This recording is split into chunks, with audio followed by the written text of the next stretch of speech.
Tracy will take a wing adjustment on the front wing. Watch for a twist, maybe a slight turn. There it is. They've completed their work. They'll go out and away now. We also received word, Paul, that Mario Andretti is the next guy to get a speeding ticket on pit road. He's being called back in for exceeding the 80-mile-an-hour speed limit. Well, you know, one of the things that's happening on that, Paul, is Andretti, for example, is at the far end of the pits, and those guys think down there, and they have been during the practice, immune from the radar detector that tells their speed. Oh, they think they're beyond it. Well, they think they're beyond it. That's what they've been doing, and they were getting by with it in practice, and I have a hunch that Card was able to catch up and catch him doing this. So Little Al in, Paul Tracy in, Nigel in, Emerson Fittipaldi picks up the lead of the race, but he comes in as well. And Gary Gerould waits for him. We watch over the wall. Now we see the nose of the car. He's coming in hot, Paul. Doesn't have to lock it up. He hits the spot, and that is so important because of the length of the fuel hose, of course. Watching and listening now with the crew. No changes as far as wing setups on the front of the car. The Penske machine is off in 15.2 seconds. And you talk about lighting the tires. Nice going, Emo. Again, the traction control question, at least there, has been answered. Yeah, that's for sure. And again, these cars here don't have complete locked rear ends. That's where the left rear tire and the right rear tire turn the same speed as they do on an oval. Here, they run limited slips in the rear end. So that's the reason you see the cars a little bit sneakier coming out of the pits than you do on an oval track. You know, Bobby, one surprise that I had here this weekend is several people asked me about the power of the Mercedes engine in these cars. The word doesn't seem to have totally gotten out among all race fans that the Mercedes engine was good only at the Indianapolis Motor Speedway, and they are back to running the Ilmor engine. Yes, they're absolutely running what is determined is to be the stock Ilmor. In other words, the standard engine that anybody can buy. The Mercedes engine, unfortunately, we'd all like to see it the rest of the year, but it's out of the business at least until Indianapolis next year. So for the leader, Al Unser Jr., who reassumes the lead, 30 laps are now complete. The first round of pit stops is also finished. 85 laps, the scheduled distance here, 201.37 miles in the Budweiser Grand Prix of Cleveland, presented by Goodyear, and Al Unser Jr. is showing his incredible power of both himself and this remarkable Nigel Bennett chassis. What a great design it's been. Let's keep in mind one thing, little Al right there in the 31 car has back problems. His back is really hurting him. All of these bumps, look what the car's going through there.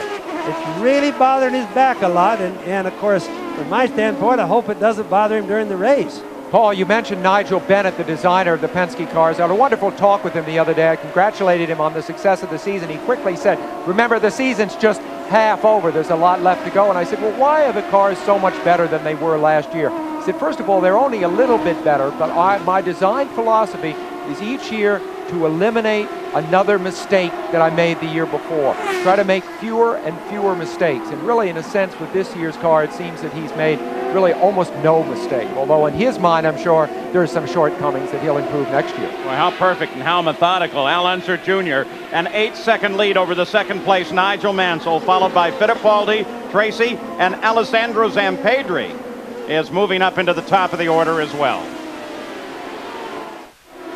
Overhead, the Burke Lakefront Airport floats one of America's most enduring corporate symbols, the Goodyear blimp. Here today to help us with coverage of the Cleveland Grand Prix presented by Goodyear. There she is in a gray sky and looking down on Mario Andretti, who took a sudden and quick spin actually over on the straightaway and then drove the car across the track and climbed out with damage to the left front. So we'll have to find out what caused the spin. It seems like it was contact with something or somebody. Well, obviously his left front bent really bad, the suspension is, Paul, so he had to have contact with somebody, it would be my guess, especially the way it's bent. Emerson Fittipaldi now closing on Nigel Mansell and has him in his sights. That's Mark Smith, who had a great qualification effort here today, just between them. Fittipaldi looking for a position alongside Smith. He's got him, and now he is in contact with Nigel Mansell in the battle for second place.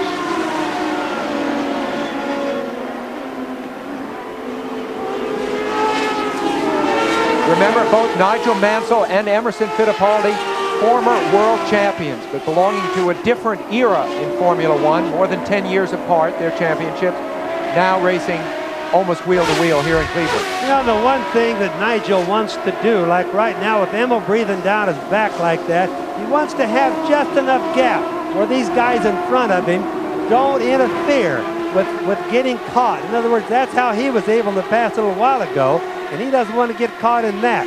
Look at all this traffic coming up. This is where things really change. Now, Emil's pressing hard to try to catch Nigel in a bad position right now.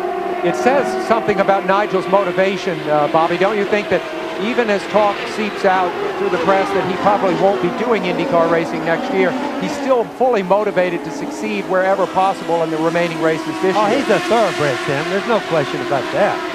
You know, and when you consider how good everyone says the Penske chassis is, look at the drive that Nigel's been involved in to keep the Lola configuration in a constant form of competition with the Penske's. It's either he or Gordon that's always running at the front. Now he's got some serious concerns on slower traffic in front. I still think that the Lola chassis has to be too fine-tuned in order to stay where it's running right now.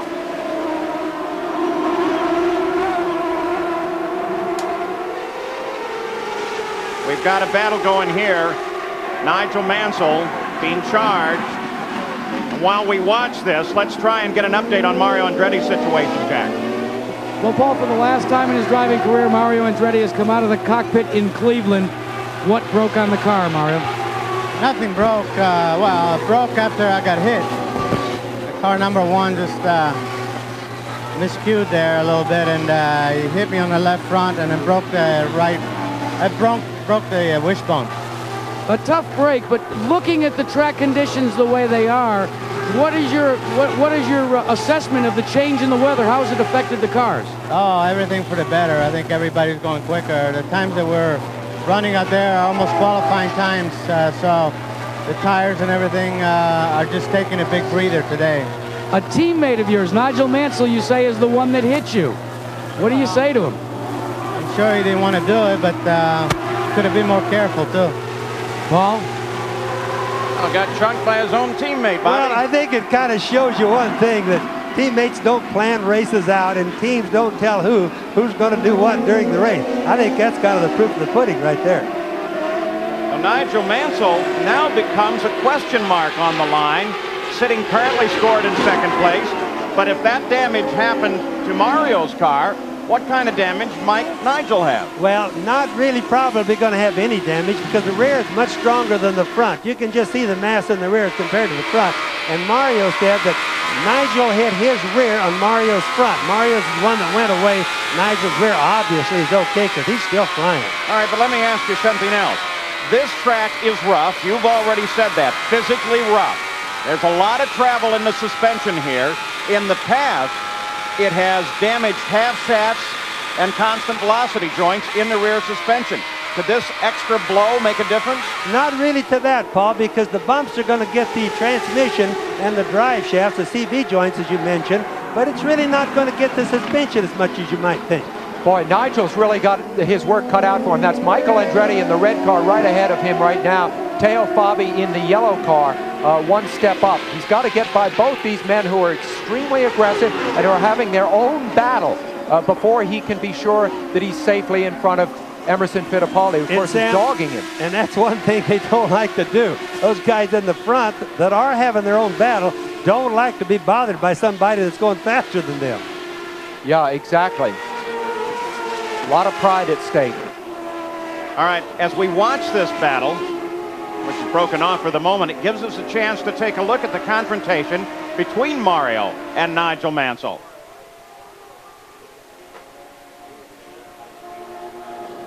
And that's the bump right there. So Nigel's first reaction was anger. Yes, he thought Mario pulled in on him, which I don't think was the case, but you can see how totally unintentional it was.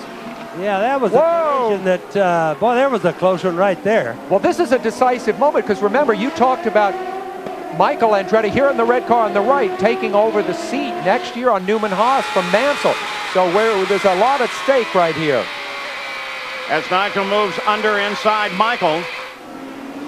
Boy, look at Michael. He's coming right back at him. This is the great racing for which Cleveland is famous. Remember the battle between Emerson Fittipaldi and Nigel last year. On board Michael. That's Nigel just ahead. Emerson's about 8 inches behind. Now, Michael's going to try to keep up with Nigel, but I promise you, he's not in the same class. That car has not been as fast as Nigel, although you could see the killer instincts in Michael. As soon as he got past, boy, he really started going for it. Well, Nigel, of course, is lapping Michael, so that's decisive as to the difference in speed of the cars. Notice that roughness as they go through those S-bends, though. Lap after lap after lap. If you're at the wheel, you're really taking a beating. You know, Sam, that could be very well what's wrong with Michael. His speed has not been good for the whole weekend. And it just could be that he just can't seem to get that Renard chassis working through the bumps. If you can't work in the bumps here, you might as well just know you're going to have problems all day. The Burke Lakefront Airport. For all weekends in the year except this, it is that, the General Aviation Airport. But today it's a race course for the Indy cars, 2.3 miles around, 10 turns. 40 laps are now complete, and Al Unser Jr. is 18 seconds out in front. We'll be back.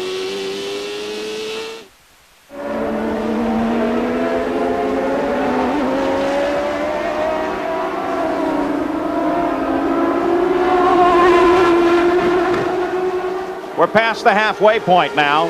44 laps are complete. And we'll take a look at how he got here. This is Dominic Dobson. Dominic Dobson, and that's the second time he spun, but this is in a different place. This normally is a real bad place to spin.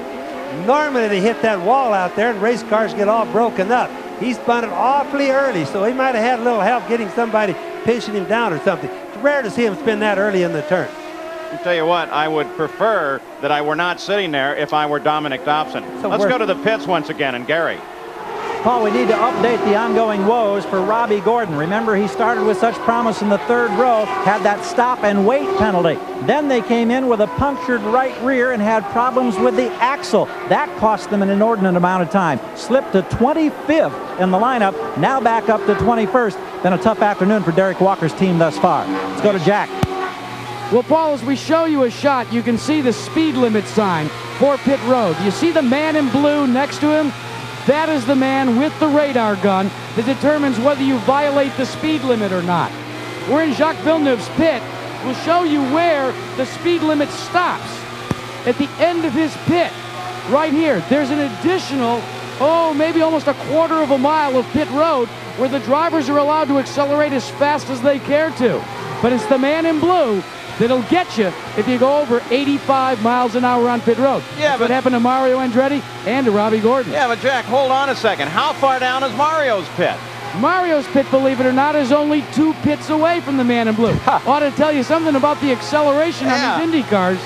Exactly my point. Up to 80 miles an hour and what, about 45 feet? Well, they could have got him coming in, too, for both of you guys. Mario was obviously speeding, but it could have been coming in as well as going out. We see a battle here between Raoul Boesel in the yellow car and Arie Luyendyk in the blue car there with the little red nose on it. Now, what's interesting about this, if you've been following the World Cup, Raoul is a Brazilian. Arie, of course, is from the Netherlands, and Brazil beat the Netherlands yesterday in one of the exciting matches of the year, 3-2. It's kind of being